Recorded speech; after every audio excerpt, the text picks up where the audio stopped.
Фактот што во средновековната историја македонскиот народ нема природна рамка на својата народна посебност, доведе водачите на антигрчкото движење во националното будење да влезат речиси со празни раце. Прадедовската традиција, која во вакви услови игра значајна улога, овде отсуствуваше. Појдовната основа во изградбата на националната свест беше сосем сиромашна во споредба со соседните народи. Дури сега доаѓаше до израз неисториското минато во смисла на немање посебна државност со свое име. Во вакви услови, тие го отфрлија македонското име. На тоа, како учени луѓе да се одречат од грчкото име и да го прифатат бугарското како народно словенско, ги тераа бугарските, српските и руските словенофили. Меѓу нив беа Миладиновци, Жинзифов, Прличев и други, сите пред тоа грчки учители кои ги учеа македонските деца на грчки јазик.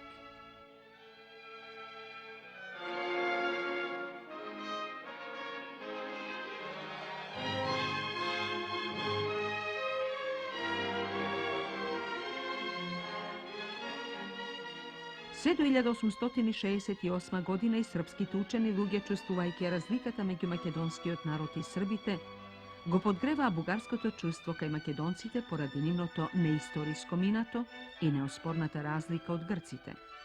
Требаше да се застане и на патот за создавање голема Елада, со прогласувањето на населението на Тракија и на Македонија за словени со заборавена бугарска народност. Во претворањето на македонците во бугари, голема улога одигра и повеќето руски славофони, кои ревносно ја всадуваа бугарштината во свеста на македонската младина што се школуваше во Русија. Таа таму, како што наведува бугаринот Шопов, заработуваше бугарски дух. Таму тој дух го здобија Натанаил Охридски, Партенија Зографски, Ксенофон Жинзифов, Константин Миладинов, Константин Станишев и други, и се подготвија за национална работа во Македонија. Заедничката пак борба против грцизмот ги пренесуваше прерогативите на македонскиот народ во рацете на бугарските лидери. Во рамките на борбата против грцизмот во 50-тите и 60-тите години од минатиот век беше прашањето за наставниот, односно литературниот јазик. И овде се јавуваат две тенденции. Првата за општ јазик, заеднички со бугарите, средина меѓу македонските и бугарските говори. И втората, да се воведе чисто македонски јазик, бидејќи македонците не се бугари, туку посебен народ. Застапниците за заеднички јазик со бугарите беа луѓе што своето образование го имаа стекнато во грчките училишта и му припаѓаа на кругот на Димитар Милатинов, Жинзифов, Партенија Зографски, Прличев и други. И покрај прифаќањето на сојузништвото со бугарите против грцизмот, нивното дејствување и понатаму било насочено исклучиво кон Македонија, чувствувајќи дека се работи за две Бугарии различни една од друга. Зографски јасно напиша: Нашиот јазик, како што е познато, се дели на две главни наречи. Едното се говори во Бугарија и Тракија, а другото во Македонија. Македонските преродбеници во своите преокупации секогаш се задржувале на македонските етнички граници и ниту еднаш со ниеден збор не ја спомнуваат бугарската територија.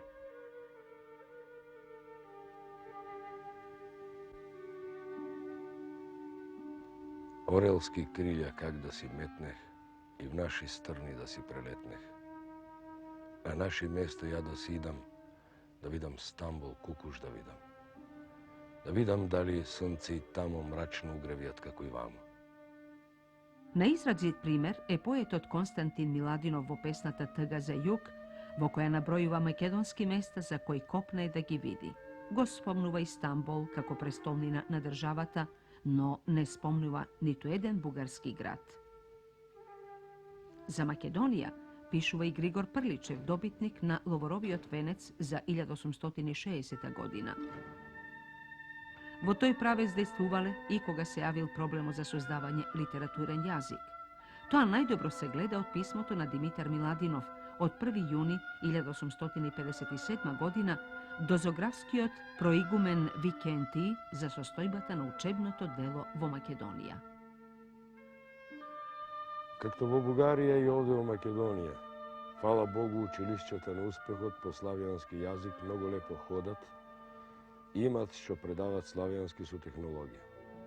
Малку сме задоцнати со нашето славјанство од бугарското, но не се наожда добродушни мажи да помагат като вас, те нашиот јазик час поскоро да види бел ден.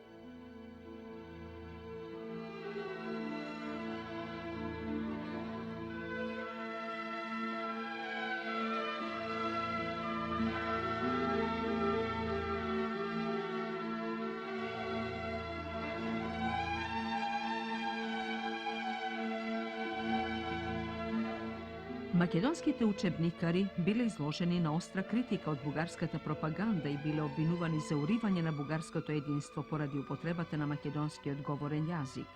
Вака пишуваше во 1851 година Цариградски весник за јазикот на Јордан Хаджи Константинов Джинот. Колку за јазикот на господин Јордана, секој може да види зошто е толку различен од нашиот писмен и говорен јазик. Така што, кој прв пат ќе го прочете, ќе му се види не токму неразбирлив, туку и сосем разнороден.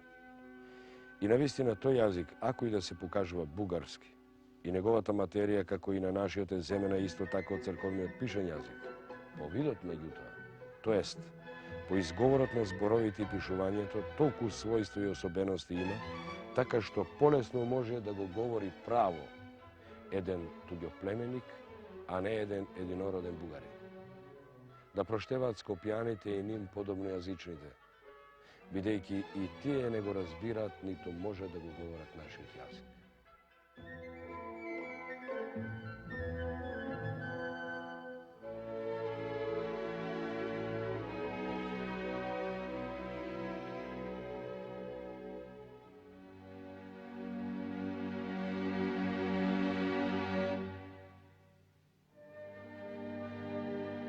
Застапниците пак за создавање македонски литературен јазик го истакнувале барањето македонската младина да се ограничи, да се учи и да се развива исклучиво на македонско наречје, дека друго било бугарин и бугарски јазик, а друго македонец и македонски јазик, дека македонците може да бидат секакви, но не и бугари.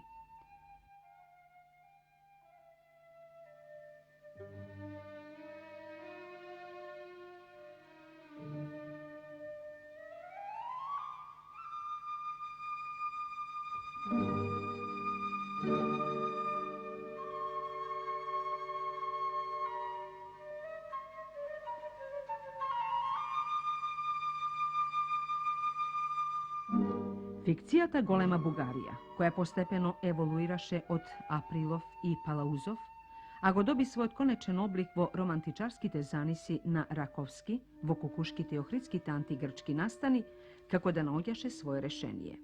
Бугарските водачи во Цариград решија да ги искористат за своите политички претензии на Македонија. Нивниот план беше најнапред духовно да завладеат со македонците, да влијаат асимилаторски за подоцна Македонија да биде вклучена во идната бугарска држава. Затоа и бугарските водачи демонстративно ќе го отфрлат ферманот за воспоставување бугарски архиереи по бугарските епархии, што во согласно со цариградскиот патриарх Јоаким II го донесе високата порта во 1860 година. Тие бараа овие права да се прошират и во Тракија и во Македонија. Оваа смелост на бугарските водачи, покрај поддршката од Србија и Русија, доаѓаше и од водачите на антигрчкото движење во самата Македонија. Нивното отфрлање на македонското име и прифаќањето на бугарското ја засилуваше илузијата дека македонците брзо ќе се претопат во бугари, особено затоа што далеку пред овие интелектуалци некои македонци како отец Паисиј, Натанијел Охридски, Партенија Зографски се декларираа како бугари и бугарското име го втиснаа во кориците на своите книги, како што беше случајот и со Пејчиновиќ, Крчовски и Синаицки. Но сред македонските маси работите беа поинакви. Народот остануваше христијанин, раја, словен, па и македонец. Бугарштината беше отсутна во него. Народот бараше воведување на мајчиниот јазик во училиштата и во црквите. Во Цариградски весник од 1860 година среќаваме дека Охриѓанецот Ѓорги Мустрев со желба за народност и јазик се обиде пред 8 години да фрли семе меѓу овој народ. Ѓорги отпрвин собра неколку деца од прости фамилии. Им даде прости букварчиња без пари и почна кај себе дома да ги учи на мајчин нивни јазик. Родителите почна од ден на ден повеќе да ја вкусуваат сладоста на својот татков јазик. И така, секој почна да го испраќа своето дете во тоа училиште. А сега дока и 300 деца во куќата на Ѓорги учат. Љубопитно е да го види човек остроумието на тие деца и краснописот што го имаат толку вешто совладано.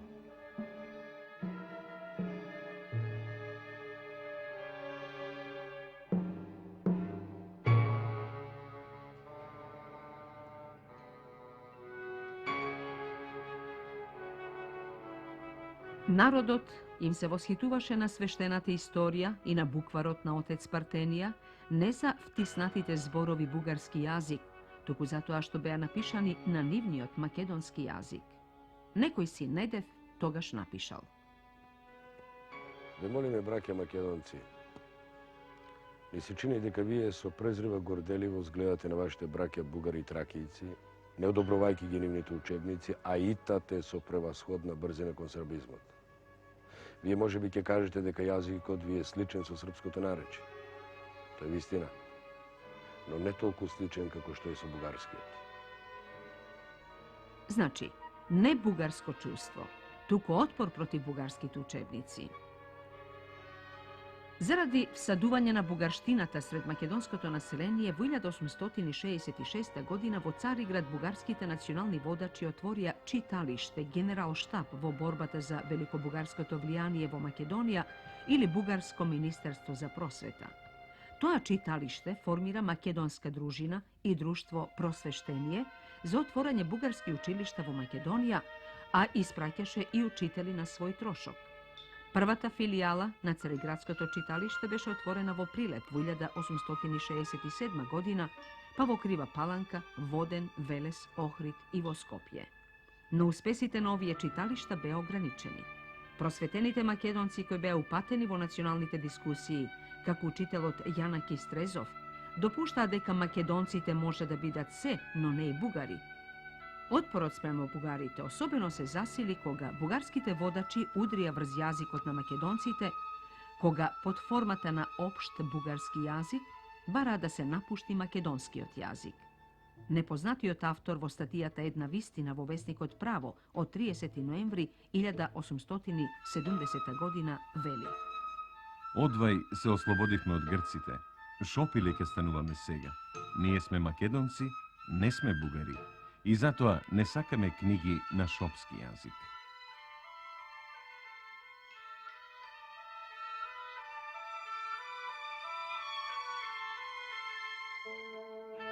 Пред допирот со бугарите, македонците имаат допири со србите, особено во северните делови каде што беа во употреба српски учебници. Но се до 1862 година Србија нема аспирации кон Македонија, туку го потикнува словенството наспроти грцизмот. Тогаш со Грција се поделени сферите на влијание во Македонија по линијата Горна Џумаја Охрид, а од 1868 година почнува да работи и на ширење српска национална свест во Македонија. При првиот жив допир меѓу бугарскиот и македонскиот национален организам на површина изби македонството. Стојан Новаковиќ вели: Овој стремеж почна да се буди особено спротивностите меѓу бугарскиот и македонскиот говор и меѓу бугарскиот и македонскиот карактер од времето кога бугарската пропаганда почна со поголема нагласеност и острина да удира по македонските својства од името на панбугаризмот.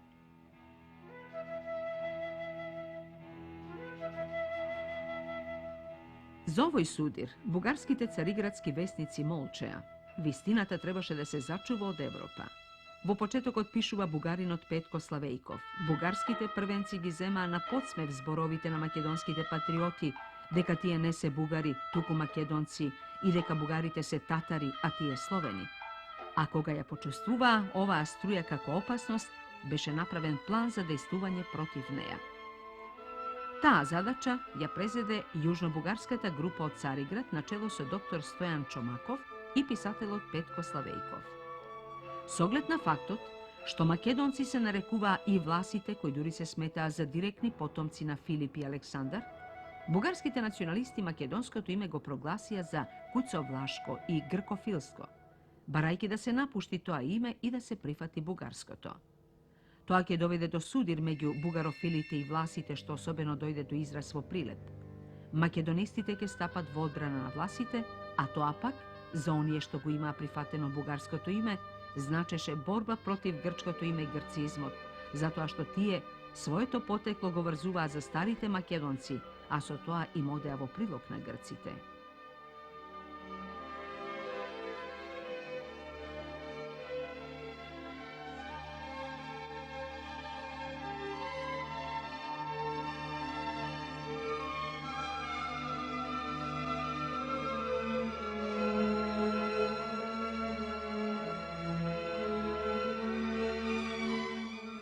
Истакнувањето на македонското име кон средината на 19. век како белег на индивидуалност и посебност беше природен процес. При недостиг од средновековна традиција под свој име во континуираниот развој како народ, словенските маси од Македонија го зеле за себе името македонци поради неговото вековно присуство. Затоа, против ова именување, се нафрлиле соседните пропаганди така што требало да се одговара на многу прашања. Не можејќи да дадат научен одговор на прашањето зошто се викаат македонци како словени дојдени 10 векови подоцна, македонистите се свртеле кон романтичарските докази за своето старо македонско потекло, додавајќи му и нова содржина, според која старомакедонците се словени, тврдејќи за себе дека се потомци на славната држава на Филип и Александар Македонски.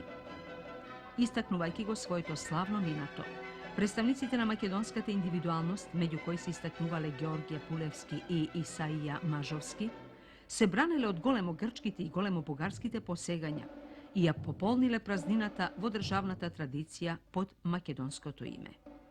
Ваквото толкување иако погрешно наишло на масовен прием меѓу македонските маси, бидејќи тие растеле во своите очи, тоа романтичарско поврзување со старомакедонската држава станало основа во натамошниот развиток на македонската национална мисла.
Покрај отпорот, што великобугаризмот го среќаваше во Македонија, бугарските првенци не сакаа да отстапат ни тогаш кога патриархот Грегорий VI во 1867 година и даде црковна автономија на Цариградската бугарска општина.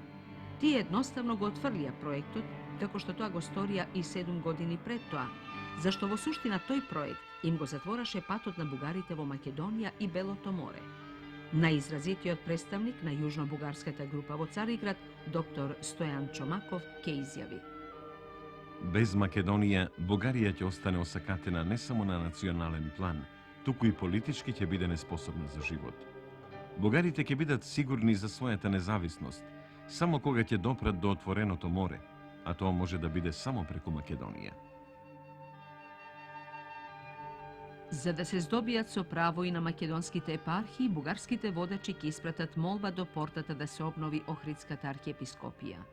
Поставувајќи го ова најпопуларно прашање на македонците, тие сакаа иницијативата за обнова на црквата да ја земат во свој раце од рацете на македонските родолюби, кои токму по прашањето на црквата ги одбиваа македонските маси од бугарите со зборовите: што бараат македонците да одат заедно со бугарите и да бараат заедничка црква кога имаат своја Охридска архиепископија. За таа цел охриѓани во 1867 година испратија молба до патриархот за обновување на Охридската архиепископија одделно од Трновската патриаршија, но бугарската црковна општина Свети Стефан ја задржа во својата архива. Со земањето на оваа иницијатива, тие требаше да ги канализираат патиштата во револуционерното движење на Македонија. Портата ја одби оваа молба, но бугарските водачи не се помирија. Тргнаа во самата Македонија, за да ги поведат македонските маси за остварување на ова за нив многупати посакувано барање. Нивната упорност ја зголемуваше и појавата на третиот партнер во играта околу Македонија, српската влада.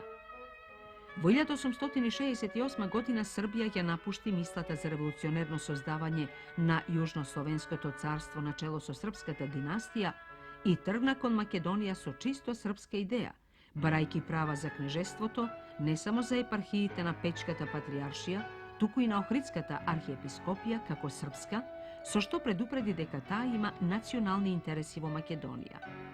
Но ова барање по совет на Русија привремено беше повлечено. Бугарските пак водачи побрзаа во самата Македонија да постигнат што поголем успех во борбата против грцизмот и будењето на бугарското чувство кај македонските маси. Во тоа беа помогнати и од мал, но значаен број македонски учебникари. Бугарските агитатори во Македонија првин се нафрлија врз црковно-училишните општини, со цел да ги преземат раководствата од јурисдикцијата на Цариградската патриаршија. Општините не беа беззначајни, бидејќи во нив се опираше целокупниот живот во Македонија. Првата општина што бугарите успеа да преземат беше Прилепската, што беше дело на бугарскиот учител Ени Черев, а потоа и Охридската, Кривопаланечката и Скопската. Под паролата за словенство против елинство, бугарофилите на чело со Кусев и други ја почнаа борбата за отстранување на грчкиот јазик од училиштата и од црквите во Прилеп. Така борејќи се против грчките владици, како што ќе забележи Темко Попов, се фрлаа како слепци во прегратките на бугарите, не обрнувајќи внимание на разликата што постоеше меѓу овие два словенски народа. И оние малкумина свесни македонци што ја сваќаа смислата на таа борба и го предупредуваа народот од бугарската опасност, како Јанаки Стрезов од Охрид, браќата Чакреви од Струга, Паунчев од Солун и синовите на Хаджи Трајко од Скопје, беа оневозможувани од страна на бугарската агентура. Нивното гледиште се покажа малку подоцна, кога народот увиде дека со ова сојузништво со бугарите само го смени грчкото со бугарско духовно робство. Реакцијата на бугарскиот пробив во Македонија беше толку голема, што еден анонимен дописник од Солун во весникот Македонија во 1870 година вели дека борбата започната меѓу македонските првенци околу македонското и бугарското е многу поголема и далеку понепомирлива, отколку што е расправијата со грчката страна. Во тој судир се изразија две струи меѓу поречките македонски сили, бугарска и македонска. Тоа поларизирање достигна такви размери, што на крај го присили Петко Славејков, по толку долго молчење за оваа македонска појава, да истапи со зборовите. Најпосле македонското прашање излезе во јавност и се појави во печатот. Велиме најпосле, затоа што ова прашање не е нова работа. Ние веќе за него слушаме десетина години од некои македонци. Сега таа работа не се голи зборови, туку во мислите кои многумина од нив сакат да ги спроведат во дело. Оваа појава беше видлива не само за бугарите, туку и за австрискиот конзул во Солун Липех, кој јавувал дека Скопските бугари се чувствуваат како македонски исечок од целата нација. а и самиот солунски валија Митхат Паша отворено зборувал во 1873 година дека македонците не се бугари, туку посебен словенски народ. Реакцијата против бугарштината беше таква, што во еден момент во однос на ситуацијата во Солун, бугарскиот учител Салганџиев ќе извикне: Нема бугарштина таму. Нема праведност ни во срцата, ни во мислите, ни во домовите, ни по улиците, зашто таму се појави некаква тајна гибел за цел еден народ, која солунските џорбаџи ја одобрија и сакаат да ја растурат по другите места во Македонија. И навистина, Солунската општина почна да игра улога на Централна македонска општина, која сакаше да го обедини и да го води целото македонско движење. Затоа бугарските првенци се нафрлија врз Паунчев и другите водачи врз така наречената тројка на Солунската црковна општина. Судирот беше жесток. Општината ги отфрлуваше бугарските учители. Бил истеран и македонецот Вењамин Мачуковски, кој не сакал да проповеда од македонските учебници на Шапкарев, туку ги препорачувал бугарските.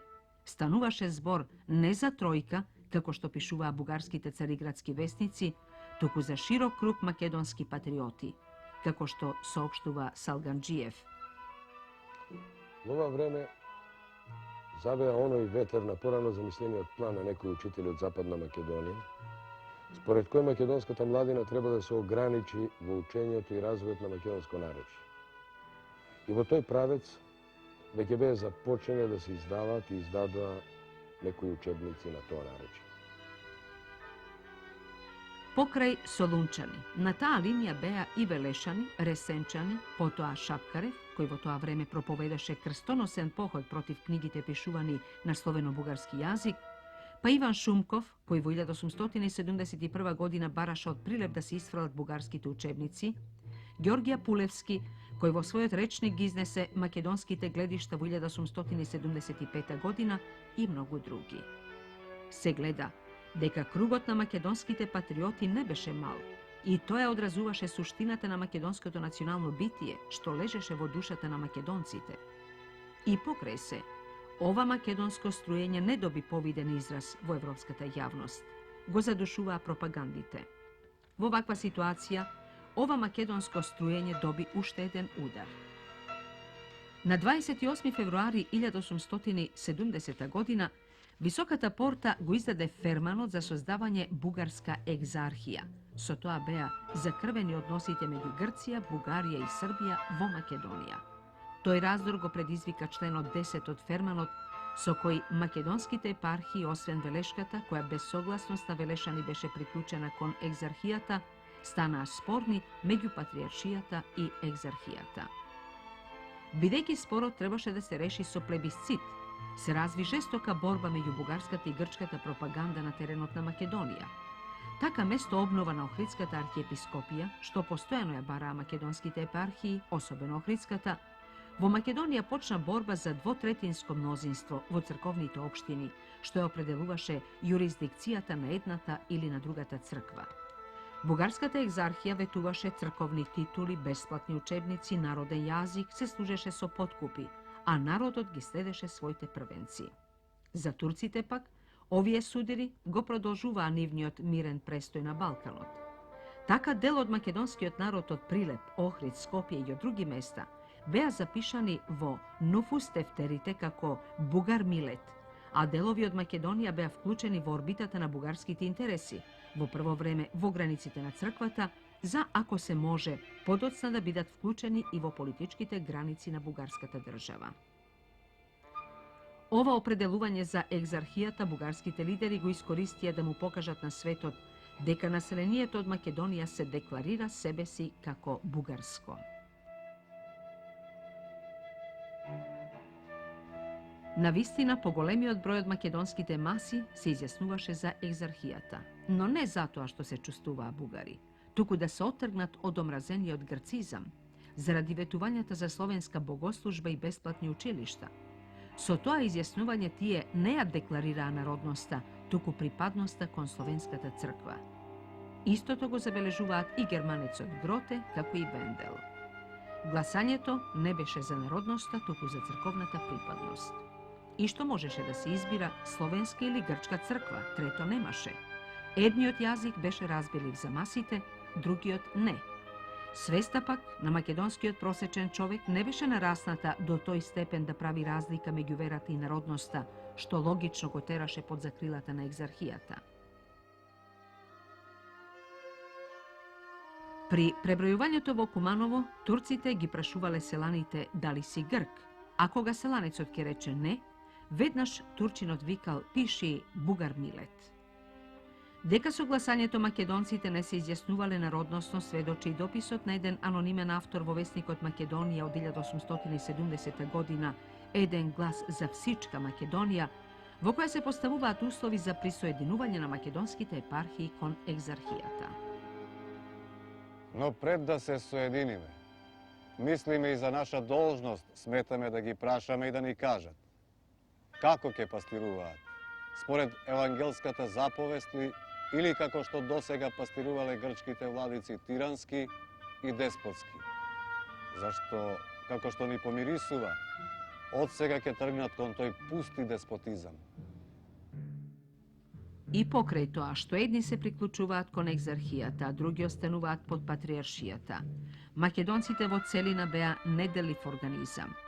Несогласувањата и омразите меѓу првенците не навлегуваат длабоко во масите. Нарекувајќи се Бугар Милет, простиот свет, а тој беше во огромно мнозинство, мислеше дека се приклучува кон словенството. И австрискиот конзул во Солун Кнапич јавува дека припадништвото на црквата во Македонија не ја означува неговата национална припадност, туку дека тоа означува грчка партија, бугарска партија, а никако народ.